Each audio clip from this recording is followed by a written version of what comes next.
Welcome to episode 231 of the Refuse Fascism podcast. This podcast is brought to you by volunteers with Refuse Fascism. I'm Sam Goldman, one of those volunteers and host of the show.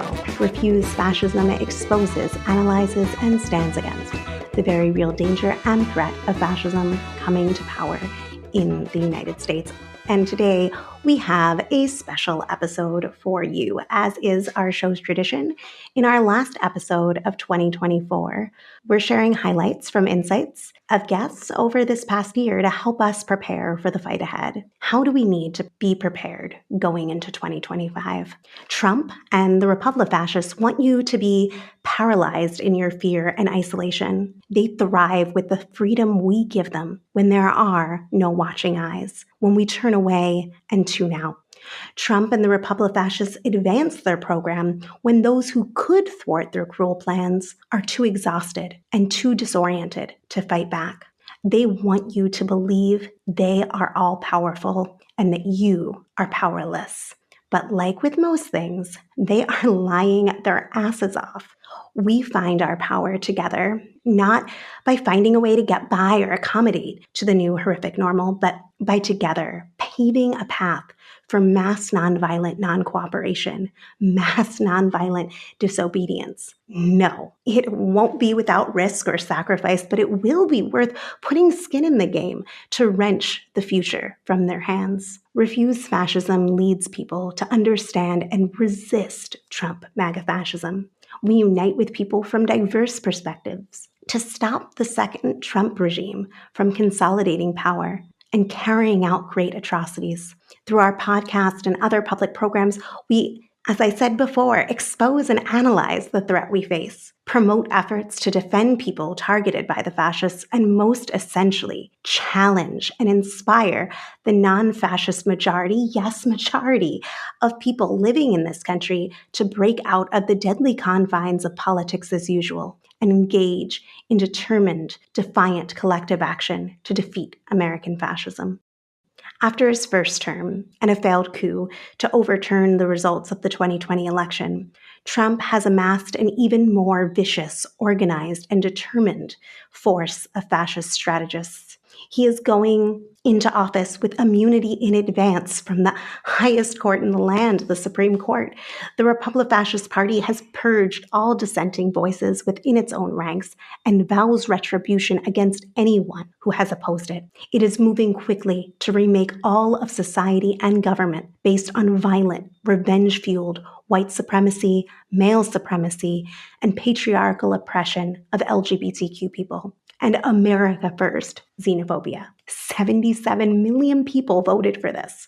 Once in power, fascism's defining feature is the essential elimination of the rule of law and democratic and civil rights, mass deportations and terror against immigrants, even broader and more restrictive abortion bans, science-denying lunatics appointed to lead health and environmental agencies. This is only the beginning of what the Republic fascists hope to accomplish. They are serious about carrying out their threats and pose a danger to all of humanity and the planet itself. They are unencumbered by past norms and current laws. And you see, the Democratic Party will not stop this nightmare, even after some of the Democratic Party leadership rightly called Trump a fascist before the election.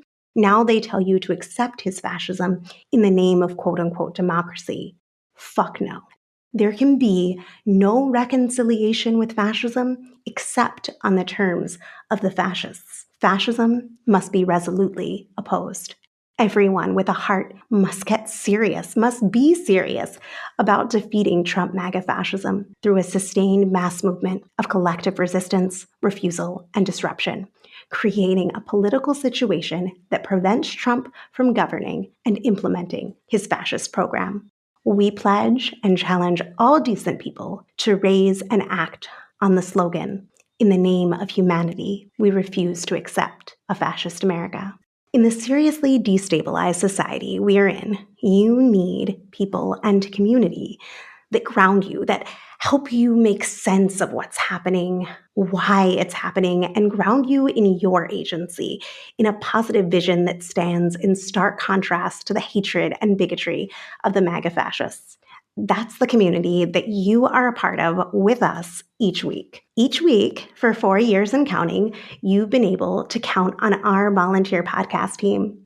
And with Trump returning to the White House in just a few short weeks, we know you can agree that the urgency of our podcast mission and community is dramatically heightened. But let me tell you, we can't do this work alone. We need you with us.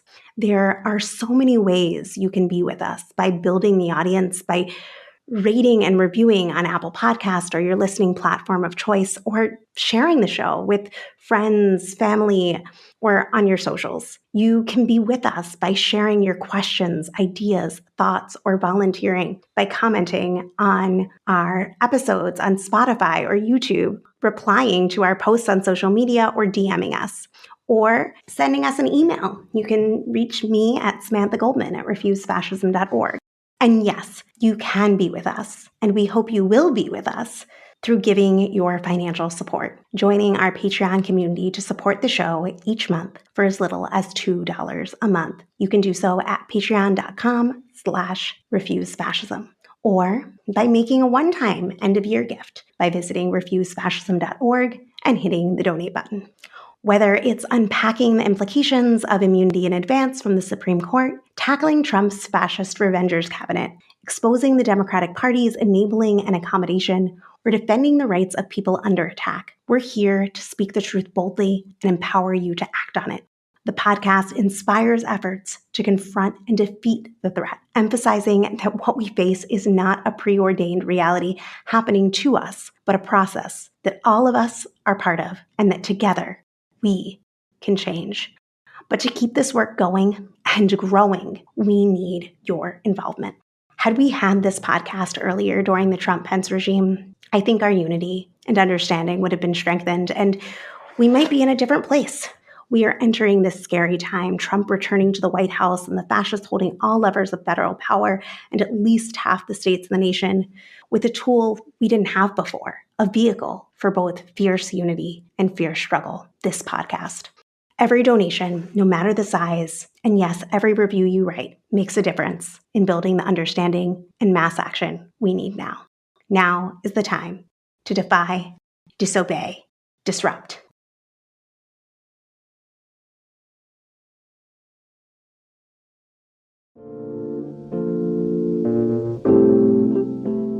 Even though what's happening now is far beyond just a repeat of Trump 1, there are extremely important lessons to be learned from that experience. What actually happened? Well, Trump doubled down on decades of increasingly cruel border policy and found novel ways to make life hell for immigrants and refugees through family separation, the quote-unquote remain in Mexico policy, the Muslim ban, and more. Trump used his time in office to flood the federal judiciary with fascists and appoint a Supreme Court supermajority that has stripped the federal right to abortion, that has given Trump to extraordinary immunity, that has stripped regulatory agencies of any meaningful power, and much more. He threatened nuclear war multiple times. He used his bully pulpit to whip up openly white supremacist, patriarchal, xenophobic hatred to levels unseen in decades, to deadly effect, and with the potential for genocidal civil war. His words, actions, and inactions very directly fueled the spread of coronavirus nationally and globally, killing millions in the first years of the pandemic, with consequences to human health lasting generations, if not longer. He has built a fascist movement that Hitler and Mussolini could only have dreamed of, that they had at their disposal. One which denies reality wholesale and is willing to burn the whole country down before granting rights to those they see as un-American or even subhuman. On the other hand, it's important to recognize that there was meaningful and widespread opposition. Tens of thousands poured into the streets and immediately after the election. The DC Beltway was shut down by protests on the day of his inauguration, and multiple millions took to the streets on his first full day in office. People flooded airports when his first Muslim ban was put into effect, and they flooded the streets in opposition to their family separation policy. People outnumbered and shut down mass displays of white supremacy in Charlottesville and elsewhere. An unprecedented uprising against white supremacy took off in the spring and summer of 2020. All of this was right and righteous. This was not cringe, as AOC recently put it. It was not meaningless or simply quote-unquote performative. It's true that much of what we saw in those years was symbolic action and virtue signaling, and we need way more than that. But it's also true that we do need to take daring actions that inspire people, and we do need millions to make clear where they stand. Posing this in opposition to the quote-unquote important work only serves the fascists. For anyone seriously trying to fight fascism in a way that can win, it quickly becomes obvious that most actions that most people take are not going to be the most necessary, the most radical, and can even be problematic. But it should also be obvious that millions will need to not only take part, but take initiative in this struggle. And that needs to be embraced and raised up. Even as the decent people in this country need to be challenged and, yes, led to take history into their own hands and stop fascism, there is potential here for an expansive unity, one that reaches out to, energizes, mobilizes, and gives hope to tens and tens of millions. To the extent that people's mistakes and shortcomings hold us back, we've got to work together to overcome them. And if we aren't having meaningful, constructive disagreements with each other over tactics and strategies and even bigger questions, then we clearly ain't doing shit. But let's recognize that we are coming into this struggle with the baggage of this society, that we need to learn new ways to cooperate and disagree and unlearn the cruelty with which we're trained to treat each other. Enough with petty drama over personalities.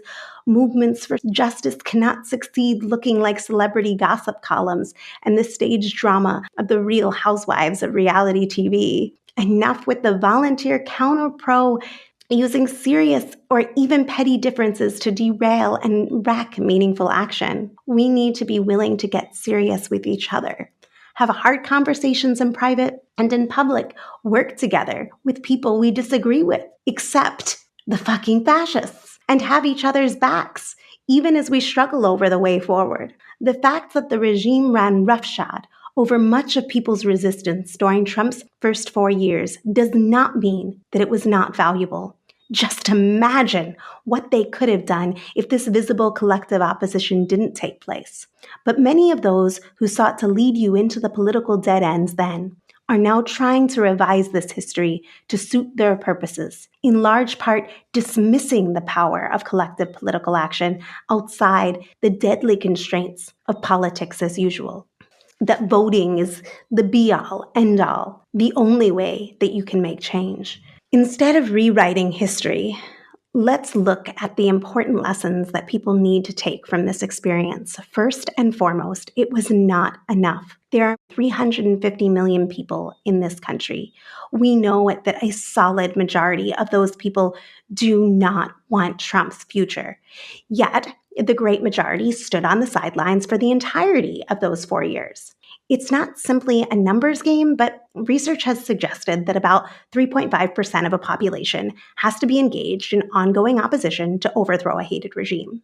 We may have gotten close to that number once or twice, but not nearly on a sustained level. The combined forces of American mythology, electoral delusions, widespread hopelessness, and the active and well-funded misleadership of the Democratic Party and its allies' institutions demoralized and demobilized all too many who would need to find their place in a movement to defeat fascism for it to be successful. The kinds of movements that end hated regimes take sustained action. That means not one and done. They unite many different causes and sections of society under specific demands. The best of such struggles have meaningful intellectual struggle over the way forward and the nature of the problem. All of this was sorely lacking amongst many who participated, and even widely opposed by many of the people who claimed leadership over these movements.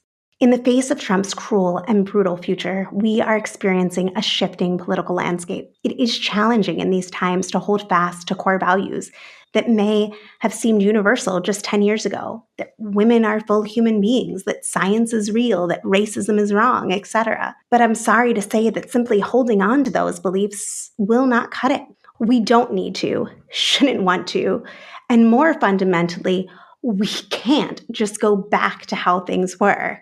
We need millions to be searching for real answers to deep questions. How do we defeat this fascism? Where did it come from? And how did it get this powerful?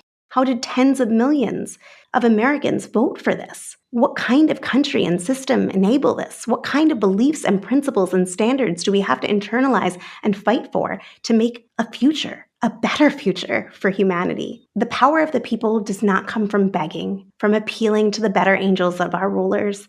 The power of the people doesn't come from cheering on ruling class opposition whose only appeal, let's get real, is that they are not fascists. It doesn't come from uniting people under the banner of status quo empire. It doesn't come from individual acts of violence against widely hated parasites and war criminals. Our power is in our ability to cause such significant society-wide disruption to business as usual that the fascists are unable to rule any longer, let alone carry out their fascist program. This is what we must urgently build today. If you're listening, you know that fascism means more than the worst insult you can sling or a word to describe someone, including politicians you don't like. You likely also know that this isn't a catch-all phrase or word for all the bad things. It's something specific with specific strengths and weaknesses that are known and knowable and that inform how we must fight it. There is a lot of history to learn from with the correct lens. So we said what fascism isn't. So what is it? The definition that we work from on this show is that it's a qualitative change in how society is governed, that it foments and relies on xenophobic nationalism, racism, misogyny, and the aggressive reinstitution of oppressive, quote-unquote, traditional values. Fascist mobs and threats of violence are unleashed to build the movement and consolidate power. And as I said earlier, what's most crucial, what's most key is that once in power and once they consolidate that power, fascism essentially eliminates traditional democratic rights. Fascism has direction and momentum. Dissent is piece by piece criminalized. The truth is bludgeoned. Group after group is demonized and targeted along a trajectory that leads to real horrors. We know that all this took dramatic leaps under the Trump regime and took leaps with his coup attempt, and in the years since then, building this mass fascist movement. History has shown that fascism must be stopped before it becomes too late. So to start this year in review episode, let's hear from Zoltán Grossman, Lee McIntyre, and Sasha Abramsky, in that order, speaking to how fascist power works. The problem is it was couched in legal terms, that German society is very interested in order. And so when they said, well, this is totally illegal, the response of the regime was to shift the ground of what is legal. And I think that there's a similar problem today. In 2020, when we had 3 armed paramilitary groups roaming around the streets of my city and following Black Lives Matter demonstrators being backed up by the police, there was kind of this view of them, oh, these are vigilantes. They're operating outside the law. The problem with that is kind of threefold. One is that vigilantism has a pretty positive view in like Hollywood movies of the hero who takes it upon himself to fight for his morals against politicians or bureaucrats that aren't protecting the people. Taking the law into their own hands is kind of the phrase that's often used. What these paramilitaries were is they weren't taking the law into their own hands. They were targeting people because of their race, religion, political beliefs. They were armed wings of fascist movements. Another problem is that if you look at this idea of illegal vigilantism, well, what happens in a situation when, as we had in Oregon during the wildfires, when a sheriff deputizes some of these guys and they set up roadblocks? Or when the White House starts telling the Proud Boys, stand by the January 6th situation. You have this tendency also to look at the excesses of far-right movements as well. They're breaking the law. In certain situations, the law is malleable and flexible. And so if you're hanging your hat on that idea of illegality, what happens when they're given this legal veneer? And I think that we face that kind of question in the US as well. And I don't want to say Trump is like the Nazis, but I am saying that there's certain qualities of far-right movements that are pretty consistent through history and also from country to country. I mean, the idea of scapegoating people below you in the social ladder, of trying to divide the working class, of using either threats of violence or outright violence, extreme nationalism, whether it's white nationalism or I think increasing and strengthening the far right is Christian nationalism, which may even include people of color. We've seen the Mark Robinson phenomenon in North Carolina. And these groups love to display, to highlight, showcase their token people of color in their far-right groups. You have those same kind of qualities in the European far-right. This time, of course, the main target is not Jews, it's immigrants, in particular Muslim immigrants, though I think that's broadening out in the current time. And what's actually interesting to me is that some of the current immigrants from places like Venezuela and Nicaragua are quite anti-socialist, but that doesn't do them any good, just like it didn't do Vietnamese refugees in Texas in the late 70s any good when the Klan was targeting Vietnamese fishermen, or for that matter, Cuban refugees in the 1980s. We kind of have some distinct paths that these far-right movements are following. The problem is if we just look at fascist movements when they're in power, we don't recognize how sophisticated they can be in order to reach power. When they're still social movements, when they're still exploiting kind of legitimate grievances of opposing fair trade, militarism, endless wars, environmental threats, even some are talking about climate change, unhealthy food, some of those gateway arguments and how that can attract people who are into, let's say, environmental or organic futures and how they can be drawn in to a far-right movement and not recognize it really until it's too late. And I think we have this simplistic kind of dual binary in the United States that either someone is a good guy or a bad guy. We have black hats and white hats in our movies. And in our political culture in general, we have two parties instead of a range of parties, and people can't recognize when there are shades of gray and are pretty easily sucked into these movements without many of them actually knowing about it and repeating some of their arguments without understanding the implications. And I'm sure you've dealt with that kind of issue on this program before. Yeah, in particular in relation to the granola moms, to the QAnon world, or just the way that disinformation works. And the anti-vax and the neo-pagan thing, which is particularly strong here in the Pacific Northwest. And I've written about this kind of what I call fascism denial, in the same way that there's climate change denial or COVID denial. It seems like such an existential threat that's so enormous and threatening that it can't possibly be real. And so we kind of don't understand, the inconvenient truths. And so we try and explain away. And I think before January 6th in particular, there was a tendency on the part of a lot of liberals, progressives, even radicals that, well, these people are a bunch of clowns, they're a bunch of rednecks. They've always been at the periphery. They're not really going to affect. And just like you don't notice climate change until there's a storm because it's a gradual process, you don't notice fascism until there's a mass shooting like Pittsburgh or El Paso or January 6th. So there's a tendency of people, even when something like that happens, they put in they conflate it with the random mass shootings and talk about gun laws. Well, these aren't random mass shootings. They're not distributing the risk equally across society, where if you go to a mall or a theater or whatever, anyone can be killed in one of those random shoots. These are targeted shootings that affect a smaller sector. And to just kind of write it off, there's also kind of the idea that if they're not goose stepping or wearing swastikas or hoods, that they're not really fascists. As I said before, there's kind of a tendency to reduce it to white supremacy when there's Christian supremacy. There's this super patriotic strain, in particular in the anti-immigrant movement. And I think in the United States, fascism is used as kind of shorthand for just like someone who's mean. The cops or the militarists in the Pentagon or someone who's putting you under surveillance is a fascist. And I think Europeans, Asians, Latin Americans who have actually experienced fascist movements understand it's a social movement, it's revolutionary, it's not seeking the status quo, but is seeking to overthrow it. It's not some generic hatred. It's based in specific conspiracy theories. And I think people are just not wanting to admit that this is a real threat because it says something about American democracy and the roots of our country in slavery, in genocide, in xenophobia that people don't want to admit. I hear from the Democrats almost a Make America Great Again kind of message, and this is not who we are. Far-right movements have always been embedded. We've had massacres in the past in our country against many peoples. And I just think it's naive to think that that can't happen again. And so the calls for mass deportation are in particular really, really scary. I've been really frustrated, and I didn't know why until I went to Europe and came back and started to hear this Civil War discourse over and over again. Oh, there's the red versus blue, there's going to be secession, there's going to be civil war.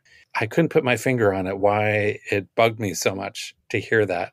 And I finally realized, well, for one thing, as a political geographer, it's not red states against blue states, it's red counties against blue counties. If there was some kind of cataclysmic division, it would be more like the Bosnian Serb army surrounding Sarajevo, which it saw as decadent and multicultural. It would be more kind of rural militias coming into blue areas.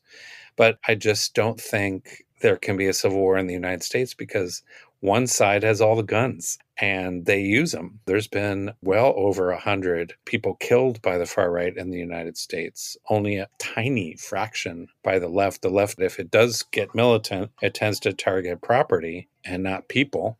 I don't know a lot of people who own guns who are on the left or liberals, progressives, because we're into peace. And so it would be completely one-sided, unless you think of the idea that maybe the military could be divided. And there has been, in the Iraq War and the Vietnam War, there was a lot of internal dissent. There would be even more dissent if soldiers were ordered to go on the streets, as Trump almost did in 2020. And so there could be divisions within the military, but not approaching a civil war. It really started to gel that here we are talking about a two-sided civil war that's not going to happen, when what we should really be worried about is a Kristallnacht, is a one-sided spasm of violence aimed at, in particular, refugees and undocumented workers, undocumented immigrants. But also it could be any enemies. It could be Muslims. It could be Jews. It could be real or perceived leftists in media or higher education. And these two assassination attempts scared the hell out of me, because what would be the spontaneous response by some of these armed Trump supporters? I remember the genocide in Rwanda started with the assassination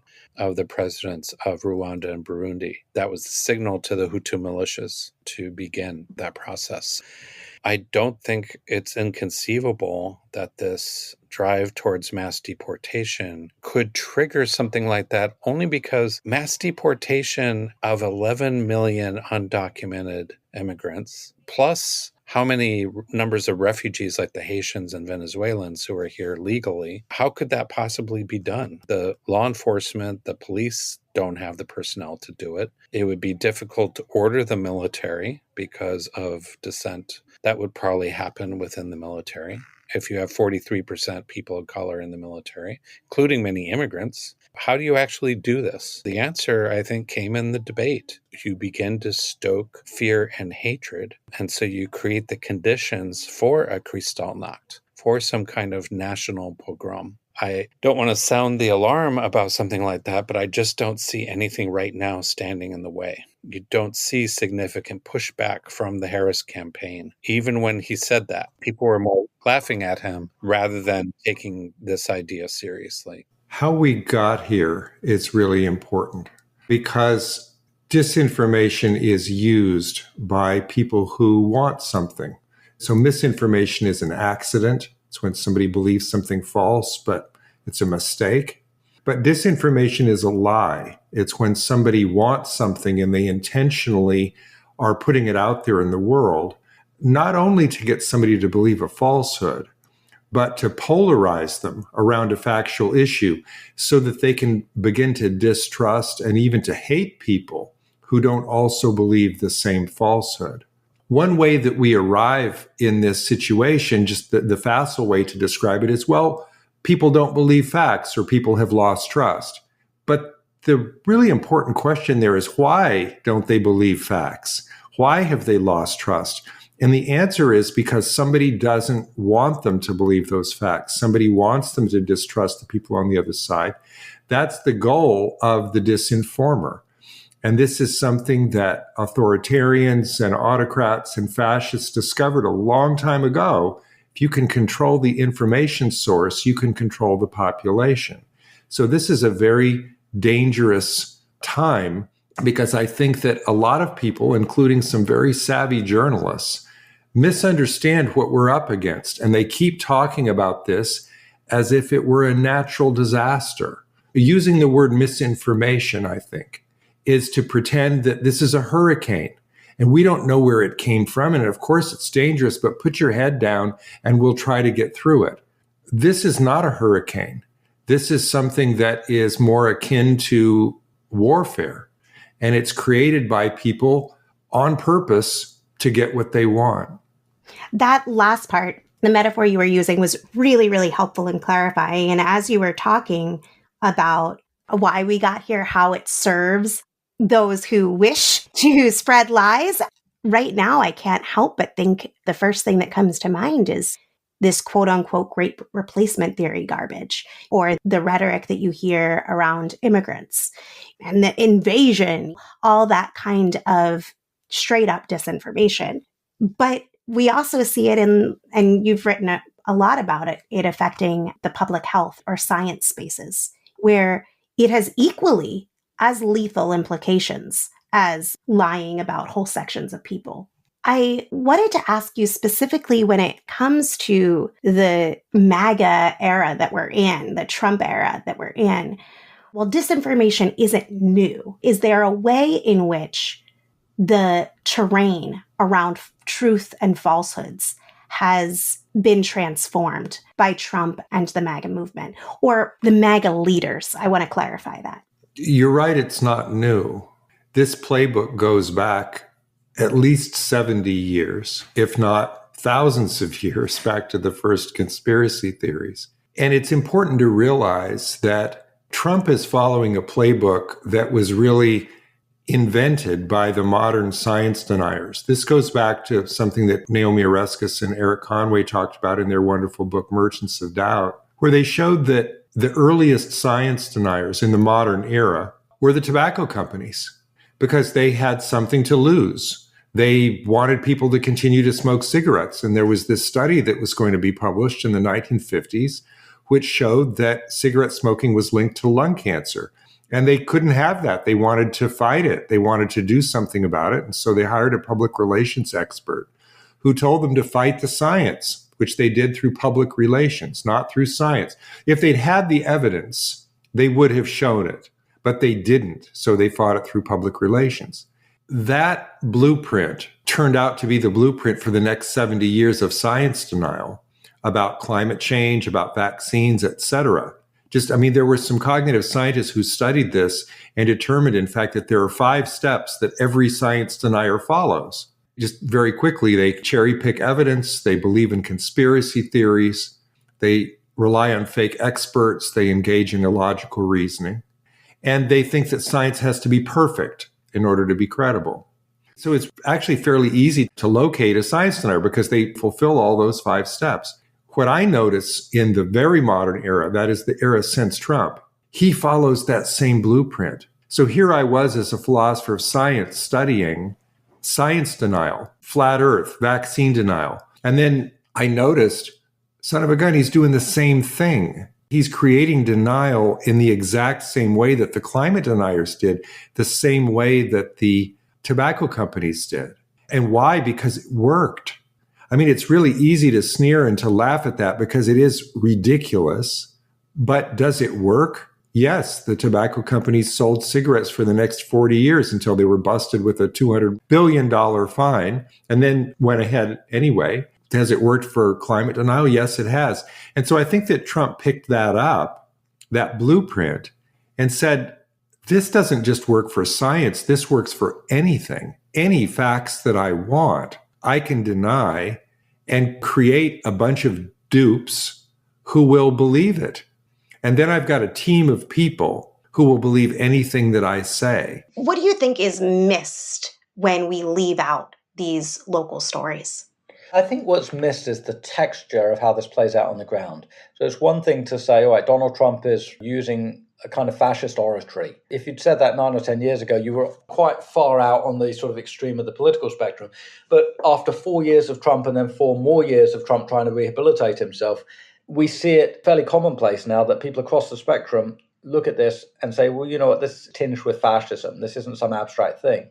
What happens is when people right at the top give their imprimatur, when Trump says that there are very good people on both sides in Charlottesville, when one side was filled with neo-Nazis, that gives legitimacy to neo-fascist movements. When people like Tucker Carlson flirt with the Great Replacement theory and have this idea that there's this conspiracy to dilute the racial stock of America and replace it with non-white, non-Christian voters, well, again, that sort of gives the imprimatur. And then people lower down the food chain are like, well, you know, Tucker Carlson said it, so it must be okay. You know, recently Tucker Carlson hosted on his show a Holocaust revisionist. I mean, this would have been unthinkable 10 years ago for somebody who has pretensions to be a major national figure, a mainstream political journalist, to give a platform to a Holocaust denier who says that the single greatest villain in World War II was Churchill, not Hitler, and that the Holocaust was an accident of history. This is the stuff of nightmare that this kind of language is being rehabilitated.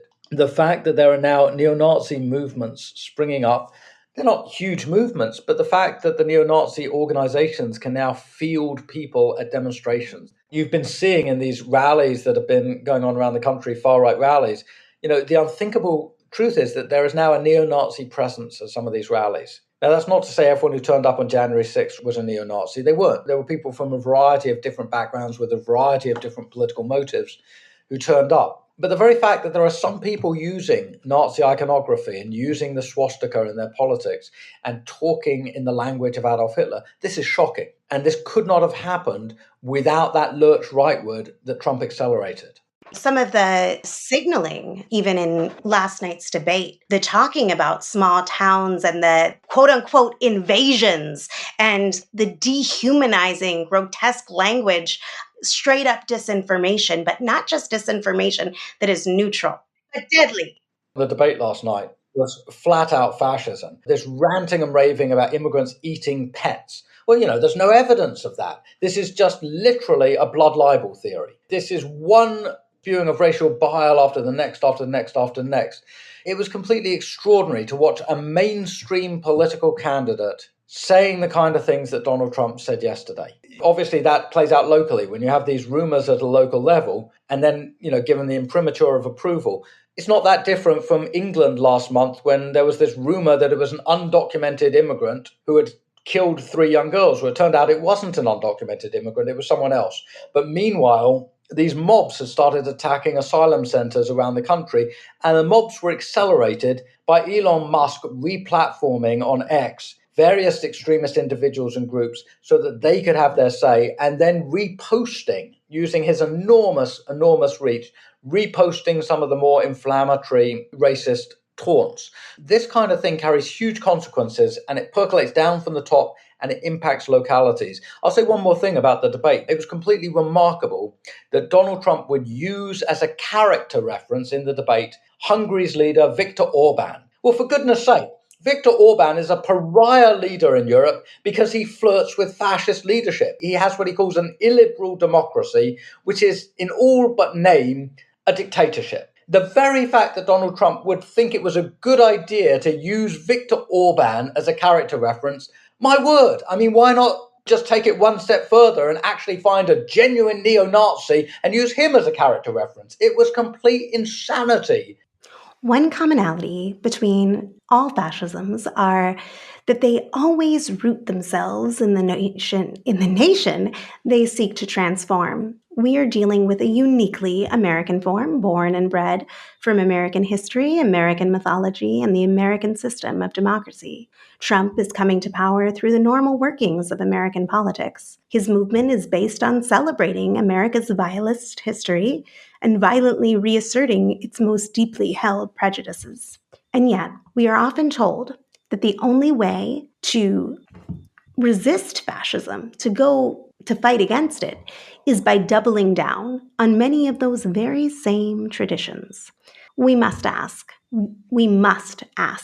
what is this idea of America, as Joe Biden often puts it? Is America the cure or the disease? Can we defeat American fascism through reinforcing the illusions that our country is the most exceptional, the leader of the free world, the birthplace of modern democracy?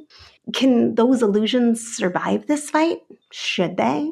Now listen to some of the insights shared on this topic by our guests throughout the year. Here is Jefferson Cowie, Ece Temelkuran, Aziz Rana, Tom Schaller, Alberto Toscano, and Graie Hagans. In the history of the United States, calls for quote-unquote freedom have reached their highest pitch in the pursuit of brutal and unvarnished domination. It's beyond mere hypocrisy, but instead a conception of freedom rooted in violent and total subjugation of the oppressed. And I was wondering if you could talk a little bit about where this comes from and what brought you to look at that question. Well, I like what you started with there, which was that the use of freedom in systems of domination hasn't just been window dressing or kind of a false flag or something like that, but it's actually, I think, absolutely integral, part and parcel of how freedom has worked in American history. You know, we can take freedom apart into a variety of things, many of which are positive, like civil liberties or the freedom to participate in your political community, civic life. But what I'm focusing on here is what I call the freedom to dominate, what other people have called white freedom. How that works is somewhat ironic because in the case study I use, the first two elements of freedom, the civil liberties and the political life, are actually mobilized most effectively to bring about the freedom to dominate. And when I say freedom to dominate, it means taking the land of others, the political power of others, the labor power of other people, and call it freedom. But I really want to stress that this is not a false freedom. This is not kind of window dressing. This is the practice of American freedom in the United States. So if we think about where freedom, like democracy, comes from, we have to go all the way back to ancient Athens. And that city-state is sort of the place where both freedom and democracy were born. What we often forget about, because the United States as a republic looks to Athens as the previously existing republic in the world in which they can sort of base their ideas and structure on. Athens was a slave society. These great Western concepts emerged in a slave society. And these are great Western concepts. I don't want to dismiss them. But to be free back then was to not be enslaved. And then if you take that one step further, to be free was also the ability to enslave. And if you're willing to make that jump, it opens up a whole new problem. Let's pretend we see that sort of marching all the way through Western history, and then we end up in the United States or the American colonies. And then you take this idea of freedom that has this troubling dimension, and you put it in a settler colonial setting, plus a chattel slave setting. And then that freedom to dominate becomes a very powerful, virulent concept. It is really, in a lot of ways, the dominant expression of freedom that we see, at least in the Deep South, but really not limited to that at all. And I want to go back to the title of your piece, that fascism isn't just a German problem. What is the problem with people around the world seeing fascism as a sort of a German brand? What kinds of errors stem from that misunderstanding? This was part of the Cold War propaganda, that there was once this evil thing called fascism. It came with this funny man with a funny mustache called Hitler. So we killed him during the Second World War, or he killed himself, actually. We have beaten fascism, and it's now buried in the battlefields of Second World War. Done. We are clean now. Nothing can contaminate neoliberal system and our liberal democracies. We actually arrived at the last frontier of human history, which was a very popular discourse, by the way, during 80s and 90s. End of history, end of ideology, and so on. And this discourse, this narrative, made us think that, oh, it was in Germany and it's gone. So it helped several other countries to forget about their own fascism, their own imperialism, their own concentration camps, indeed. So it was an easy, convenient way to go. And Germans, thanks to their guilt, which was illegitimate guilt, they took on the job. I think it was our brand. We suffer from it. And however, I remember beginning of 2000s or, second decade of 2000s, people started talking about right-wing populism, rising authoritarianism, and so on and so forth. It took us like 10 years until 2020 to acknowledge the fact that, oh no, this is a new form of fascism. It's not just a political passing by fancy like right-wing populism, and we're going to fix here and there the entire political mechanism and everything will be back to business as usual. And when you are doing that, when you are trying to change the discourse into criticism of neoliberalism as part of a resistance to fascism, the most interesting reaction comes from those who think themselves as Democrats and who thinks themselves as against right-wing populism. This is very interesting to me. Recently, like in the last 10 years, several people started talking about fascism as a phenomena that is inherent to neoliberalism. And I think that perspective, which I think is the right perspective, is gaining power, gaining ground at the moment, which I think is very healthy politically. Because that is why, by the way, I keep talking about the urgency of the situation. I think we spent enough time to arrive at this analysis. So now we can do something else. We can go to the next step. Here's where the constitutional system plays into it. That there was a debate basically within the Republican Party and the right generally about, well, how is it in a context in which you're losing touch with the society's majority, do you hold on to power? And there are two ways. You can hold on to power by leaning in effectively to the Big Tent, nominating people to the Supreme Court that are at the center of political gravity, so more moderate Republicans, trying to reach out to other demographic groups, recognizing that you're representing a shrinking part of the country. And so thinking seriously about the problems that affect different parts of the country, urban areas, for instance. But that's not what the Republican Party chose to do. It instead chose to lean into the fact that the particular structural features of the constitutional system that we've just described, the nature of the Senate, the way that the Supreme Court operates, the fact that it's very difficult to amend the Constitution, the fact that presidents can be elected as president without winning the popular vote, meant that you could actually hold on to power without broadening the tent. You could, for instance, have now multiple presidents elected that lost the popular vote. You could pack the Supreme Court with hardcore ideologues to ensure that your perspectives or positions can win long after those positions have any real strong popular base of support.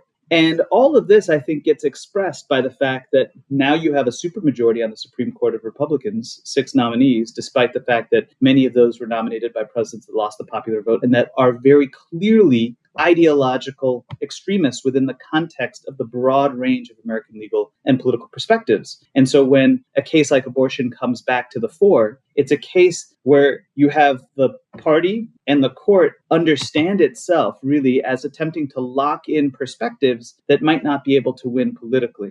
In big picture, what this means is that the types of choices incentivized by the constitutional system's prioritizing of a minority perspective were choices that basically told leaders within the party that something like a broad-ranging, multiracial democracy is a kind of existential threat to their authority. And that what you need to do is use whatever tools exist in the constitutional system to hold on to power. And if those tools don't work, for instance, Trump actually just loses the election in 2020, then you can say that even elections are a kind of existential threat to the authority. In effect, it creates an incentive system that treats a type of white authoritarianism as something that is the only solution, either within the terms of the Constitution or even breaking from the law entirely to maintaining power. Now, it's not the only reason for the rise of Trump, but it's made it far easier for an extreme brand of authoritarian politics in the US to emerge and sustain itself and be vibrant than it would be if we had a more functional structure of constitutional democracy. Sorry to jump out, but how was that as a response? That was great. It was thorough. It walked people through. And one of the things that it was also very accessible. Yeah. Okay, good. So we can continue. I just wanted to make sure that I'm not totally off one base. thing, I want to put a pin in this, and we'll return to it later in the conversation. But as you were talking, I was reminded of something that you had put in your book. You know, your book, this is not a surprise to you, is very provocative because it questions some of the biggest things that Americans hold dear. The audacity to question the U.S. Constitution and its history. And one of the things that you put really frankly and simply is, I'm going to quote it for people, quote, above all, the Constitution remains deeply undemocratic. Americans have a system that profoundly distorts popular sentiment, end quote. And there's another point where you basically just lay out that the U.S. is not and has not ever been a genuine democracy. And I think that these are very provocative points, and they're points that are not irrelevant to the conversation of what will it take to stop fascism. I want listeners to be thinking about that. You talked about some of the structures within the Constitution that give rise to Trump or Trumpism. Even if there wasn't Trump, there was a likelihood that somebody else would be in there doing the same thing for them. There are powerful interests and a whole movement backing Trump that's been indispensable to his success and the lack of accountability. But on another level, the majority of the country opposes Trump and everything he represents, yet all the key impediments to stopping Trump and holding him accountable are seemingly found in the Constitution. What is it about the Constitution that protects an individual like Trump and that bolsters the fascist movement he's leading? I'm just thinking about all the recent failures that people have seen, that people have invested, that it's all going to work out because we have impeachment, or it's all going to work out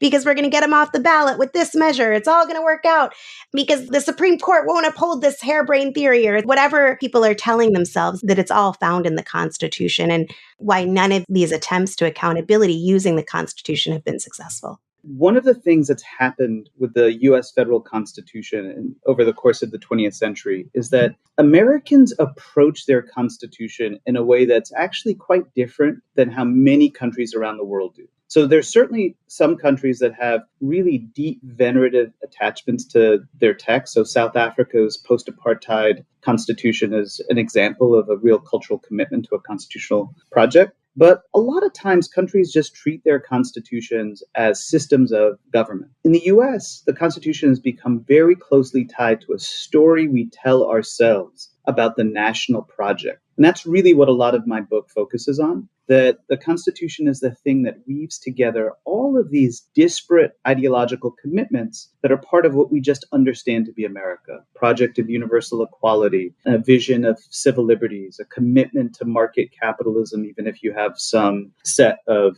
government regulations and constraints, a theory of constrained representative government, extensive checks and balances with a powerful Supreme Court, and all of this as a justification for American exceptionalism, for why the U.S. should have a kind of global power on the world stage. You take it together, it's a single cohesive ideology of what the American century has amounted to, even if each one of these little elements are really quite disconnected and can be separated. But what that's meant is that it's very hard for Americans to think of little c constitutionalism. In other words, a system of government in which nobody is above the law and in which individuals enjoy basic rights so that they can flourish independent of the type of discretionary power that the state might assert, or that, let's say, economic and business and racial elites might assert.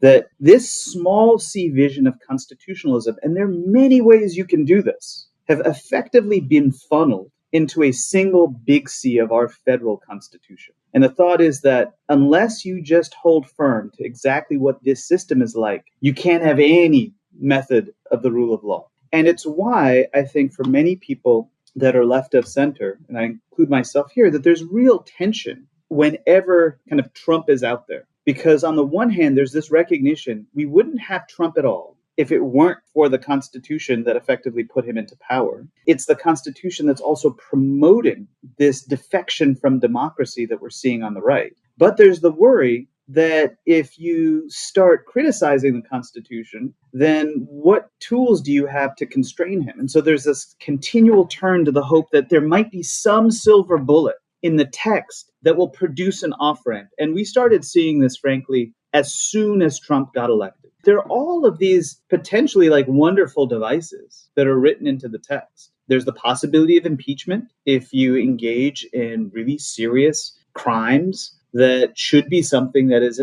effective and used. There are pieces of text like the emoluments clause that say that you're not supposed to be basically taking bribes and engaged in corruption from either domestic or foreign actors. There's the 25th Amendment that deals with the question about whether or not somebody that's sitting in the office is competent. There's the 14th Amendment that was a product of Reconstruction that says you take up arms, you engage in insurrection against the government, like, for instance, attempting to subvert an election and promoting the use of a revolt against the sitting government took place in a Capitol attack in 2021, then there should be a process by which you get removed. So there's all of these bits of language, but they operate within a structural system that imposes a fundamental bind on whether or not any of them can be effective. Impeachment requires getting through 2/3 of the Senate, but the Senate is massively malapportioned. It so dramatically underrepresents the most populous parts of the country that it creates a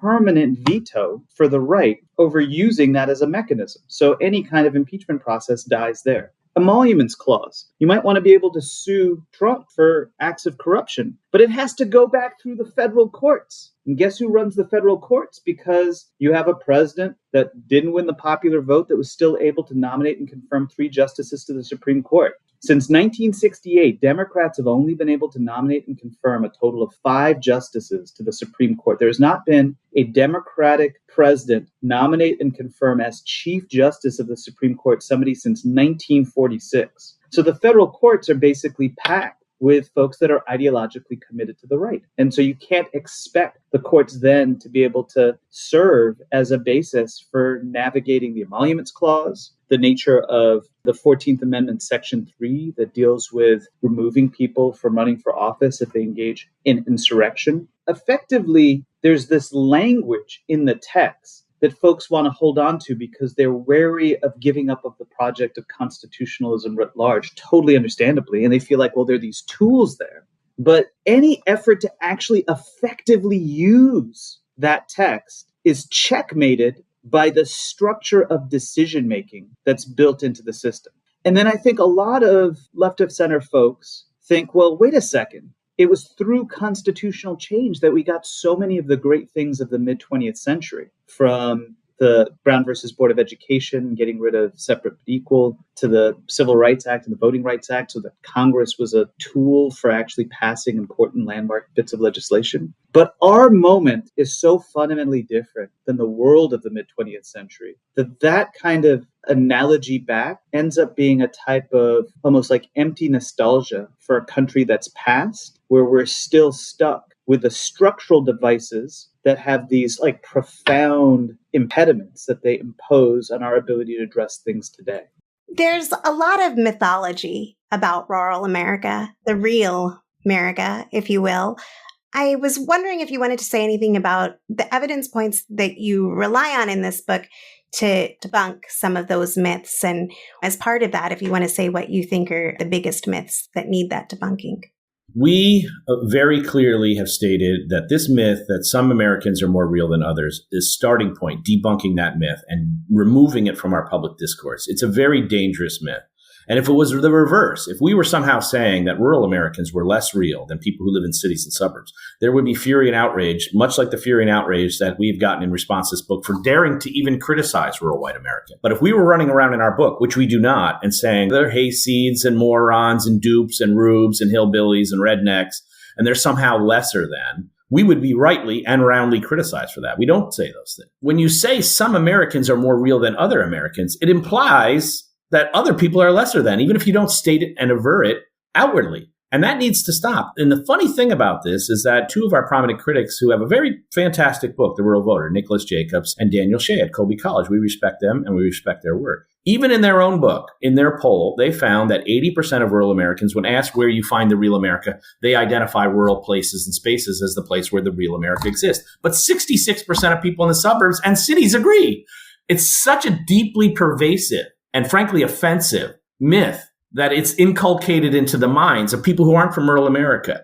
And so when you say some people are more real than other people, and 66% of suburbanites and urbanites agree, they've inculcated this notion that there's something more venerable. There's something to valorize, and there's something to lionize about rural small town culture in a way that it's not necessarily worse, but it's not necessarily better. Now, Paul wrote a piece in the Washington Post where he said, hey, there's something to be said for city values. You have to live in a polyglot, often crowded. People are rushing to get to work. You're in crowded buses and subways and trains and living in big buildings full of people. And those people come from different parts of the state and the city and maybe the world. They speak different languages and pray to different gods. There's a skill set to navigate in the city. And Doug Burgum, who was running still for president in the Republican primary, said, see, they hate you. Paul didn't say rural values are worse. He said, we always just say rural and small town values are better. And it's absurd and has to stop. And let me give you two examples that have happened in just the last 2 weeks of how rural values is implicitly better. Tim Sheehy, who is the Republican running against John Tester in Montana, faked his biography and claimed he grew up on a farm when he didn't. He claimed he grew up in a rural community, and the reporters in Montana looked at his biography, and it turns out he didn't. He grew up in the suburbs. The point of which is that he assumed correctly that there's extra validation to be gained from being in a small town. He didn't fake his resume by saying, I grew up in the city and moved here to the suburbs. He faked it in the other direction. And then Dave McCormick, who's running in Pennsylvania in the Senate race against Casey there, did the exact same thing. He claimed his family had a farm, but it turns out his dad was a college chancellor and he grew up in a university town, and they owned like a country area, but didn't have an operational farm. They just owned some land in a rural area. Again, faking his identity to try to prove his rural credibility. It implies that there is something to be gained from being from small town and rural parts of the country that is to be lost if you dare to claim you're a city slicker. This is offensive to everybody who doesn't live in rural America. And if we're going to bridge this rural-urban divide, and we're going to get lectured about stereotyping rural people, that door needs to swing both ways. And this rural veneration as somehow better, more holy, more patriotic, more caring of their neighbors, some of which is true, right? Rural people do have to look out after each other in ways that city people do not. And that's fine. Some of those myths, like all myths, have a kernel or element of truth in it. But this valorization of rural people above all else is a dangerous and pernicious myth, and it must stop. Well, at least some of this debate divides into people who think, for perhaps different reasons, that the way that our social world and our legal system and the repressive apparatuses that shore them up are the elements of, or the preconditions for, a kind of fascization, so to speak. And those who think that instead those institutions are the antidote, and that in many ways all that we need to do is to secure, defend a kind of liberal or constitutional status quo, and that will save us. And that therefore it's only the aberrant or kind of illegitimate occupation, the contagion of our rule of law by mysteriously aberrant external forces that is leading to a potentiality of fascism. And so I think that kind of logic of exception or pathology has always been a real obstacle, intellectually and politically, to confronting this phenomenon. And I remember already in 2016 thinking there was a moment when, in a really delusional kind of discourse, liberals, Democrats, I think to some extent even Obama himself, were like, oh, well, once Trump comes into office, like the majesty of this like Republican institution will somehow neutralize his aberrant or bizarre and toxic position. Instead of thinking actually, well, what is it about this institution and this office and this form? What is it about the US electoral system? What is it about the US Constitution itself that bears within itself this potentiality that this could and indeed did happen, rather than the sense that somehow it's these legal norms or institutions that will, keep us safe as long as we really hold to them, whatever that might mean.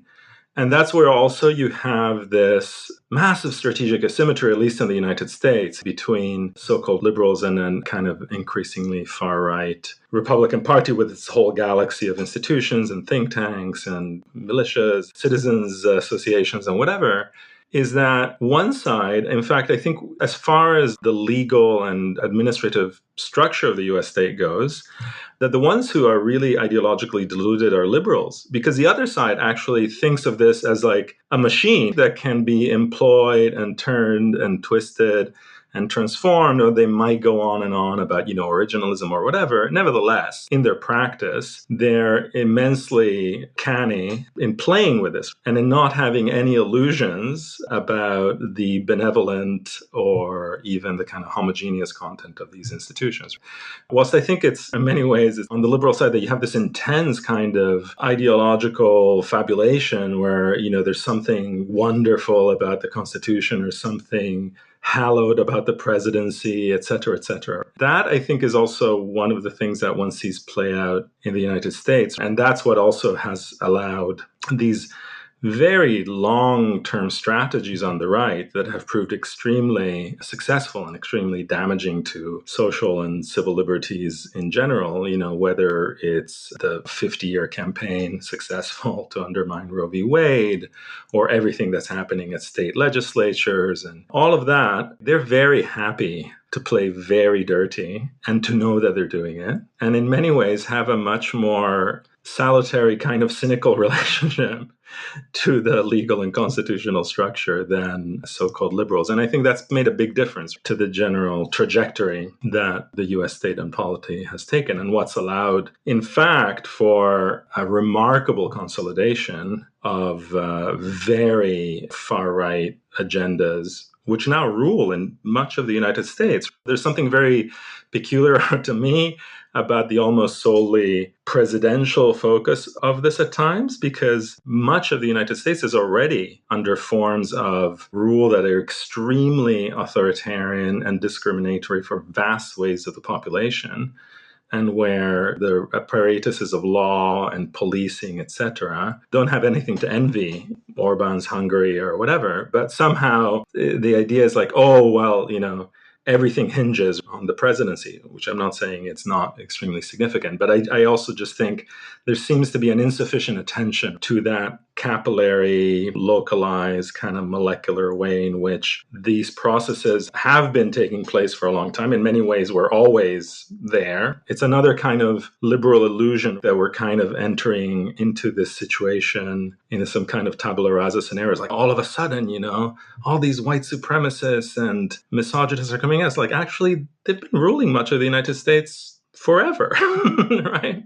And also the other thing that I think attention to those Black radical theories of fascism and perspectives from people who have been experiencing the US as a state of racial domination and often of racial terror from the start is just to break with that amnesia, to realize that for many people, the state has always been, including in its supposedly most liberal or enlightened phases, an apparatus of kind of domination. Unless we understand that, then I think we have very strange ideas about where this is coming from.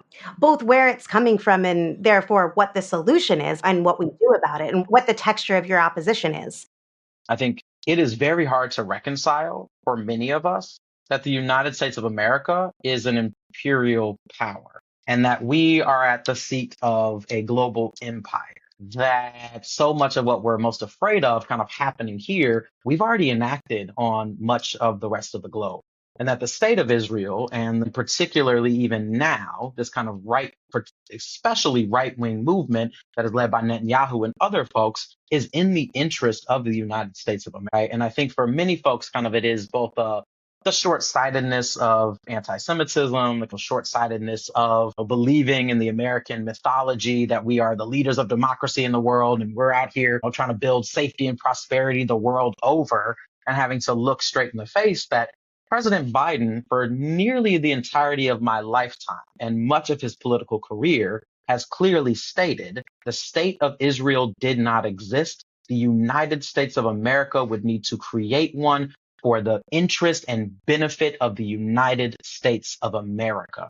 There's a broader geopolitical frame that is absolutely about the politics of a region. It's about resources. It's about colonial models. It's about the divisions between the East and the West. It's about kind of a war of quote unquote civilizations, between the Christian world and the Muslim world. It's about the clash between capitalism in the West and communism of the former Soviet Union and Russia. It's about all of those things. And I think for lots and lots of reasons, we kind of fall into the trap of believing that the state of Israel is solely a manifestation of a Jewish vision for self-determination and safety following the Shoah, or, kind of the idea of kind of, singularly colonial Jews unleashed on the Middle East, right?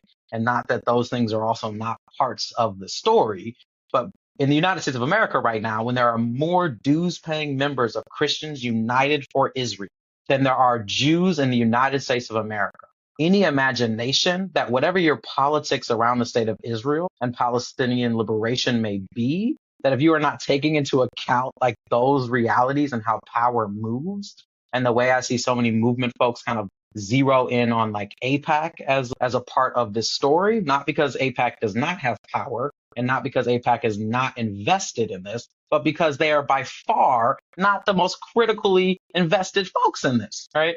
So I think for me, there's something about understanding both the American imperial interests that are at play and the way that those are only further solidified right now as we're moving towards a white Christian nationalist vision and plan for the country. Right. I remember Richard Spencer a few years ago, the guy that got punched a Nazi in the face, that guy, right, who was supposed to be kind of the young, handsome kind of intellectual face of the white nationalist right for a period of time. And, him talking about the state of Israel as the dream project, as like the dream ethno-nationalist state, and how for him and some other folks who are following that kind of vision of being able to divide up territory and decide who gets what, the idea of creating sovereign ethno-nationalist states was a great plan for them.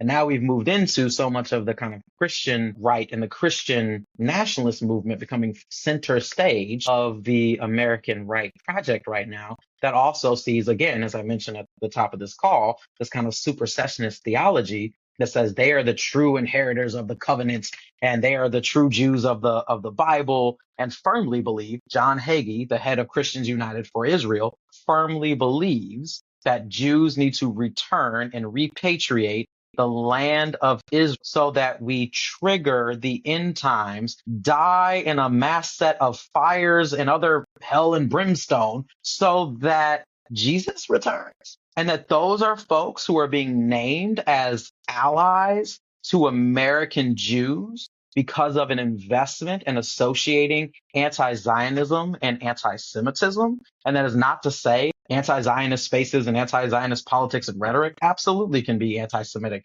So can pro-Israel rhetoric and pro-Israel, because Israel is a state like any other state right now and has a set of interests that converge with the interests of other states, and thus far has converged with the interests of the United States. And if we can't actually reconcile with like America as that kind of imperial power, then I don't think that we get very many places. This year, Christian nationalism, Christian fascism once again proved that it is the driving force of fascism in the United States. They are what has captured and cohered the modern GOP, holding power not only, as I said, in over half the states in this country, in addition to many, many local governments, but all branches of federal power. The Christian fascists are determined to suppress anything and everything that challenges the myth of America as God's chosen nation. As we have said before, Christian fascism is at the heart and center of the modern GOP, not just propelling them back to power, but setting the pace and scope of policy, from banning abortion, banning gender-affirming care, and working to eviscerate church and state in regards to education in this country. This movement is not stopping, slowing down, or losing. With Trump returning to the White House, Christian nationalism won't just be in the driver's seat of the intellectual and policy hubs of the so-called conservative movement. Christian nationalism will be deeply married to the highest echelons of political power in all branches of government and to the center of politics in a way it has never been before. Remember that Project 2025 is literally a blueprint for implementing Christian nationalism, Christian fascism. In this segment, we'll hear from Amanda Tyler, Annika Brockschmidt, and Robert P. Jones, three leading voices unpacking the role of white Christian nationalism in driving this movement. Amanda will help us understand why it's crucial to focus on the Christian part of Christian fascism, especially as it weaponizes faith to undermine democracy. Annika will expose how this ideology isn't just fringe, but a cohering force, including the role J.D. Vance plays. And Robert P. Jones will lay bare the history and enduring grip of white Christian supremacy in the U.S., crushing any illusion that the MAGA movement might somehow moderate itself. Understanding the Christian aspect of Christian fascism isn't about vilifying faith. It's about naming how this particular political theology fuels exclusion, domination, and violence. Avoiding this controversy only allows the movement to go unchecked. So let's dive in. Listen to Amanda Tyler, Annika Brockschmidt, and Robert P. Jones in that order. I think definitions are such an important place to start. And so the definition I use for Christian nationalism is this one. It's a political ideology and a cultural framework that seeks to merge American and Christian identities. Or put another way, Christian nationalism suggests that to be a real American, one must be a Christian. And not just any kind of Christian, but often a Christian who holds fundamentalist religious beliefs that are often in line with conservative political priorities. Now, just to be a fundamentalist Christian alone does not mean that one is embracing Christian nationalism necessarily. Rather, it's this merger of American and Christian identities into one.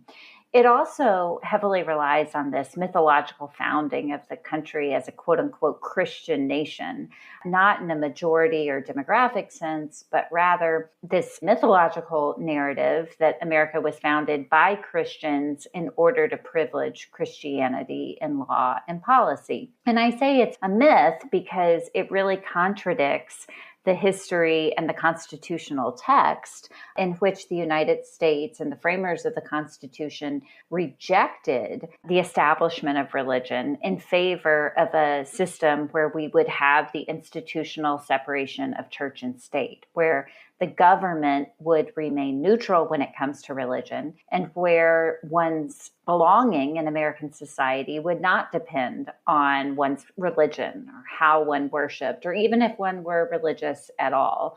Christian nationalism rejects those foundational principles of religious freedom for all people in favor of a narrative that says that really the only people who fully belong are the people who held power at the beginning of the country. That is, white Protestant Christian men who owned property. In the narrative of Christian nationalism, those are the people who are most American, who are most deserving of full citizenship rights, and everyone else is on a lower rung of the caste system as created by white Christian nationalism.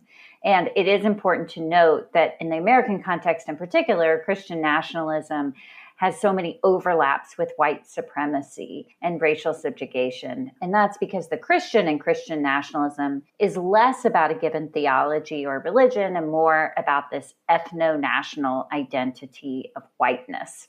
And for Christians like myself, Christian nationalism is a form of idolatry because it merges political and religious authority into one. It suggests that the government is God and God is government, whereas Jesus taught in the Bible that we are to render unto Caesar the things that are Caesar's and to God the things that are God's, that there is a difference between God and Caesar.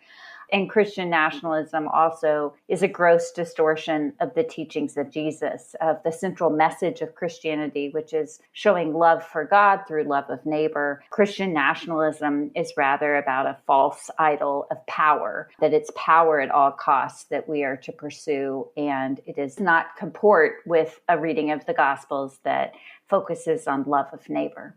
So I think the role that Christian nationalism or Christian fascism, depending on how you want to name it, really plays at the moment on the American right is that it's really the glue that holds together these various, at times, warring factions that don't necessarily like each other very much, or that even can agree on sort of some basic ideological tenets. And this is, I think, where J.D. Vance is such an interesting figure to come in just purely from an analytical standpoint, is that he sort of functions as, I'm not sure if this is the right word in English to use, so bear with me. He almost functions like a kind of sort of hinge between certain differing factions. So you have the National Conservatives, you also have the Tealites, you have the right-wing libertarians, but you also have the sort of Claremont Institute, bro-y, manosphere, incel types that at the same time try to paint Trumpism as this sort of intellectual movement, or to give it a sort of pseudo-intellectual sheen. And Vance is right at the middle of this. And, you know, there's more groups. There's the post-liberals, there's the Catholic extremists, then you have the sort of standard, more evangelical religious right, but you also have new voices within the religious right that are coming to prominence. I think you've done some work on your podcast on the New Apostolic Reformation and the growing influence of more charismatic rhetoric in Christian nationalisms. We're seeing a lot of rhetoric around spiritual warfare outside of spaces where you would expect this sort of language, which of course is especially concerning. And I think Matthew Taylor has done a lot of work on this. It basically means that we are now putting a theological framework that potentially justifies very worldly violence to advance political goals. And we've seen this in the Republican Party in the last couple of years, their willingness to embrace political violence instead of just merely flirt with it. I mean, the fact alone that Donald Trump is still the head of this party effectively, I think is saying enough on this. So I think that's really the role that Christian nationalism or Christian fascism plays at the moment, is that all of these different groups in this big coalition that makes up the American right can get on board with that. And I don't mean to sound flippant, but that was also sort of the vibe that I got when I went to NatCon, to the National Conservatism Conference. I think it was in early July. And you could kind of tell that there are still these tensions between the different factions of the right. And some of them met during these couple of days in DC at this conference. J.D. Vance was the star speaker who closed out the whole conference. Back then, we didn't know he was going to be VP yet. I think he was chosen the week after. The message that kept being sort of drilled down was, albeit passive-aggressively sometimes, they allowed themselves little digs, especially against the libertarians, but against factions they didn't quite like or align with. The message was, we need to be united. We need to essentially make it till November. I think that's why it's so important that Christian nationalism at this conference really was in the foreground to an extent that I found really striking. This is a survey we do every fall called the American Values Survey that we do in partnership with the Brookings Institution every year. And so we've done this for 15 years straight. And increasingly, what I'm finding is that there are questions that we're having to write that as a social scientist, I just never thought I'd have to write about our country. I mean, before we even get to the results, it's kind of stunning that we even need to know the answer to whether Americans want to round up people and put them in internment camps. I mean, this is stunning, right? We should just know the answer to that. That is not what Americans do. That's not what a democracy does to people inside of its borders. Political violence, poisoning the blood of the country. I remember we were having discussions as we were writing these questions. Like, oh my God, like where are we in the country that we need to know how many Americans support these things? And as you say, it's a minority, but it's not negligible number of Americans. And the pattern that we see over and over on all these questions, whether it's political violence or racism or xenophobia or support for fascism is that you see this pattern. It's about 3 in 10 Americans, but it's a supermajority of Republicans and it's a supermajority of white evangelical Protestant Christians that are kind of supporting. So there's a kind of asymmetrical polarization in the country. Like I always get annoyed when people talk about polarization as the problem in the country, as if there's just two sides and we're just divided and it's the division itself that is the problem. It is not the division itself that's the problem. It's that we have a kind of dedicated group that is committed to this country being of, by, and for white Christians, and that everybody else can be here as kind of second-class citizens. And that's the vision. And like, I want to go back to that 1939 rally. If you looked at the banners that were hanging on the wall at that rally, there were America First phrases around that rally. And in that case, it was directed at Jews, but it was like in the Jewish domination of American Christians. That was the messaging in 1939. While we're talking, Trump has kind of twisted this into more about immigrants instead of Jews.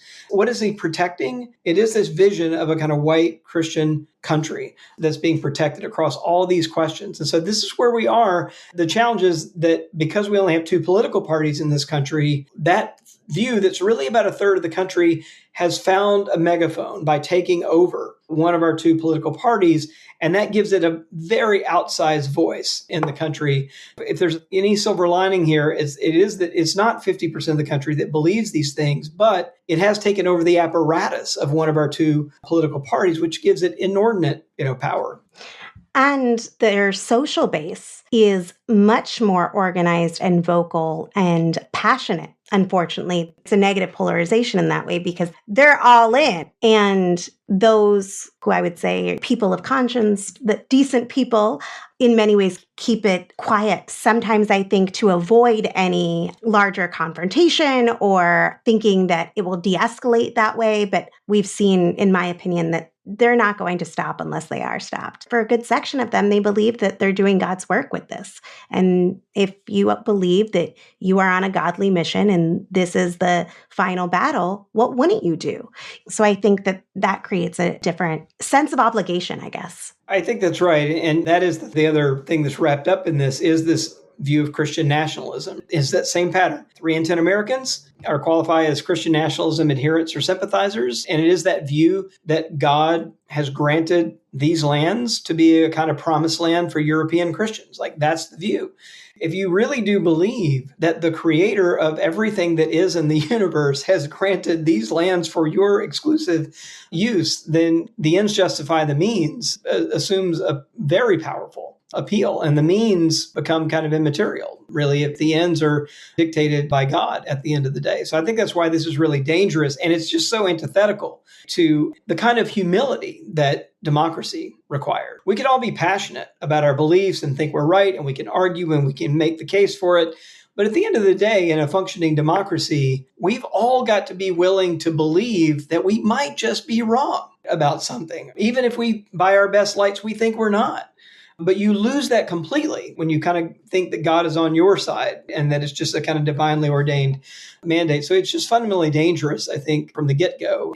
There's no part of me that thinks that Trump has enough theological conviction to actually believe that himself, but he's well aware of the power of that belief. When he's talking to white evangelical audiences, he will say things like, we're not going to let in the people who hate our religion, as if our religion is something that everybody just implicitly understands. But in that room, it's a very homogeneous room. And I should say the other dangerous thing for our country is that the 2 political parties over the last 50 years have sorted themselves along lines of race and religion. So our country today is very, very diverse. If you take what used to be the old WASPy majority, the white Anglo-Saxon Protestant Christian majority, even if you take all white Christians in the country today, it's only 41% of the country today. But the Republican Party is 70% white and Christian in a country that's 41% white and Christian. So these things about our country, our religion, there is this way in which it really is appealing really only to this white Christian majority who feels a real sense of divine entitlement to the country. So far, we've established that these fascists are A, are fascists, B, are dead serious, and C, have a strong foothold rooted in the history and mythology of America and serving the current needs of the American empire. We know they are coming in strong with Trump and a MAGA-dominated Senate and House being sworn in. in January, backed by a fascist-stacked Supreme Court. We've had a significant number of episodes this year detailing their particular plans, including Project 2025, which we recommend you go and check out, from immigration to education to abortion and more. But here we've chosen selections from Matt Shuham, Paul Street, Clarence Lusane, and Rick Perlstein, in that order, to discuss some key elements of what to prepare for in the coming months. Have a listen. Is focused on Trump's behavior and the kind of bigotry that he speaks, but it's really kind of the policies that are the danger and what will be the political agenda. So it will not just be Trump coming to power if he comes back in, but all that he brings with him and who he brings with him. And so this is really terrifying, because as bad as the first Trump tenure was, this was really just sort of wetting his feet. And there are a lot of weak, but some obstacles to an agenda he was trying to carry out. From there being establishment kind of Republicans who did not feel any kind of love for Donald Trump, to hiring people, bringing people into administration who were loyal but incompetent. And they're not planning to make those mistakes again. Trump has reconstructed the Republican Party from top to bottom. So it really is the Trump party. We see it already in the House of Representatives, very likely in the U.S. Senate, states across the country. They have all been Trumpified over the last 4 years, and much more so than in 2016. And we've seen the proposals that are being developed from the Heritage Foundation and their Project 2025 to other conservative and far-right think tanks. They're laying out an agenda. The Heritage document is 900 pages, and it goes through every single government agency with an agenda of how to transform those agencies. So this will not be, and I can't underscore it, a normal Republican conservative administration. This will be an extreme authoritarianism that will likely, if Trump comes back in, respond to rejection of that with force. And we will see, we could likely see political violence coming from the federal government under Trump's watch. So it is a very grave concern. Because Biden won, Schedule F was prevented. But if Trump had won a second term, no doubt he would have pursued it. And if he wins in November, again, no doubt, according to everything that I've seen and heard from people who know more about this than I do, he'll pursue it once he gets in the White House. I was hoping you could tell us a little bit more about the implications of this and what it would offer the Trumpist movement, how maybe it aligns or manifests his "I am your retribution" motto, how it fits into the overall program from what you've been researching, what people who are opposing it are bringing to life, that kind of thing. I feel like a metaphor that people use for the government is that it's like this giant ship. And if you're trying to change course, it takes a long time for a huge ship to change course in the water, because Congress over the years has given the federal government a lot of responsibilities. The federal government is charged with protecting the environment, administering Social Security, research, regulation, everything in between. And so by design, there are a lot of checks and balances inside the federal bureaucracy to make sure that the executive branch executes the law according to what Congress, representative of the will of the people, has created in its legislation. So that's how our government works, is all these checks and balances. Trump represents sort of the unitary executive theory, this idea that the president should have a lot more power and a lot more political leeway once he gets into office to form the government to his will. And there's a lot of legal debate over how much power this president should have, but Schedule F is a way to give him a lot of power very quickly. And there are a few reasons it would do that. And again, the main one is the at-will employment category. So 50,000, let's say, people who touch policy in some way, whether they're crunching numbers or interpreting the law or whatever else, they can be fired immediately if they get on the wrong side of their bosses. And maybe they will, maybe they won't. But the secondary effect of that is they can be fired. So the knowledge that you can be fired for crossing your bosses that creates a chilling effect in the government. So even people who have no interest in politics, who might just want to make sure that banks are following the rules, suddenly they're aware of their boss's politics. There's a quote from a financial regulator who may be reclassified to Schedule F that I include in my piece. She said, we shouldn't have to worry about other things, like I might be fired if I say the wrong thing to the wrong person, or I now have to compete with that guy for my job because that guy happens to wear a red hat or a blue hat. So there's this knowledge that politics has entered the workplace. But I think the effect of this that I hadn't really considered and that we ended up highlighting in our story is sort of the authoritarian impulse that Trump has talked a lot about, like you just said, that he is the revenge that his supporters want, that he wants. So yes, you can go after individual people, you can strip them of their jobs, but you could also make the government work for and against people whose politics you like or don't like.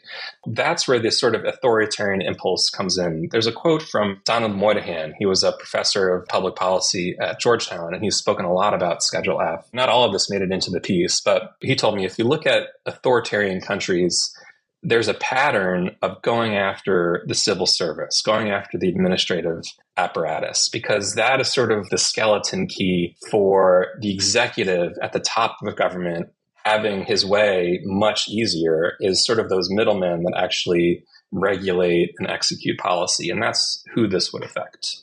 No election can legitimize fascism. It's the fascist character of Trump and the MAGA program itself, which renders it illegitimate and an immoral peril to the future of humanity and the earth itself. Biden spoke yesterday, many of you tuning in probably heard, about how he's getting ready to just hand over the keys to a fascist, which, to be fair, is largely a continuation of everything he's done since 2020. He said that we, the people, have to lower the temperature. But I'm here to tell you, it's a good thing that the country is divided. Your grief, your shock, your anger are not only righteous, but they are a seed of what needs to be done to stop this fascism. It is a very good thing that we're not all marching united towards fascism. But as it stands now, despite often good intentions, the decent people are overwhelmingly accommodating in advance to this horror show. Let's be clear, fascism was on the ballot this past Tuesday, but anti-fascism was not. Real opposition won't be found in the institutions and organizations that have brought us to this precipice. It will not be nourished by American mythologies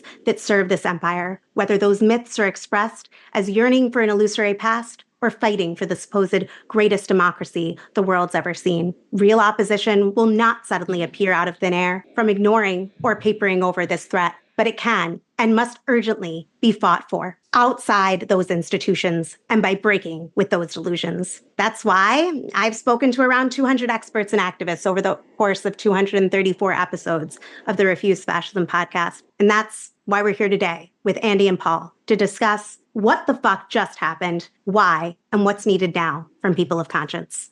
70 million people voted for Donald Trump. He won the Electoral College and the popular vote for the President of the United States. His program wasn't hidden, it was out in the open. He campaigned on mass deportation, on unadulterated hate for women. He held a Nazi rally just before the election in Madison Square Garden. In almost every demographic, support for Trump has increased. After 4 years in power, full of Muslim bans and family separation, of unleashing federal forces to crack down on protests, of vitriolic attacks on LGBTQ people and facilitating the overturn of Roe, of the violent coup attempt planned out in the open. And he has only become more unhinged since. This stuff is moving way too fucking fast for people to be sitting around agonizing about whether they should be running Pete Buttigieg in 2032 and Alexandria Ocasio-Cortez in 2036. The Democrats didn't fight back against fascism, not because they made the wrong decisions. They could have done this or they could have done that. They can't do it of necessity because they can't function outside the boundaries of the capitalist system that requires the racism, that requires the sexism, that requires the nativism, that are all bound up with their underlying class rule system. They can't arouse people to rise up and fight beyond elections. They are horrified of the notion of people stepping outside of the quadrennial electoral candidate-centered big money electoral extravaganzas that they think they control. They are horrified of mobilizing people en masse in the streets, in the public squares, beneath and beyond these holy quadrennial election days. They are horrified of admitting that so many people in the country have gone fascist. It doesn't fit their wonderful American exceptionalist image of the United States of America as this perfect land of liberty and equal opportunity and freedom. Bob Avakian's right. America, your city on a hill is chock full of fascists. They just don't want to deal with that. And they also, by the way, don't want to deal with this underlying right-tilted slave owners, minority rule constitution from the 18th century that we're still dealing with in 2024. It's like I'm looking at a piece of column now. When they X, what will you do? Here's our scenario in 2025. When they arrest your neighbor and deport her, what will you do? When they arrest your daughter for getting a pill in the mail, what will you do? I mean, that's obviously beyond voting, and I don't have an answer to what that thing is, but you have to put it on people's tables. People made fun of people who used the word resistance after Trump came to power. What is a resistance? We have to look to Europe in the middle of the 20th century. What did resistance look like then? Will people be taking up arms? What does that look like? I have no idea. You know, they have all the guns. But one thing I do know is that we had fascism in America in the South, and we had state terror in the South. We had something like the Mississippi Sovereignty Commission, which was basically like the Stasi for one state. And what did people do? They put their bodies on the line. Nonviolent resistance means we're going to make it hard for those people to roll over us. We're going to put it on TV. We're going to raise people's consciences. And, you know, I mean, a lot of people can and are doing this now at things like school boards. I mean, a lot of it is just showing up. Like Tom Hartman says, democracy is not a spectator sport. Political hobbyism is not enough. Tweeting is not enough. And yes, voting is not enough. Because one of the most useful ideological tools or myths that the fascists have in America is this kind of presumption. And it's a kind of intellectual and political narcissism. I'm sure you've seen it over and over again, that they're in the vast majority. One kind of mind trick they play on us and themselves is when you say, well, no, we're in the vast majority, they'll either say, well, it's rigged, or they'll say, oh, you're a vast majority, they're not really Americans at all. I mean, bodies in the streets, bodies, you know, on sidewalks, bodies in front of bodies is powerful. It's real.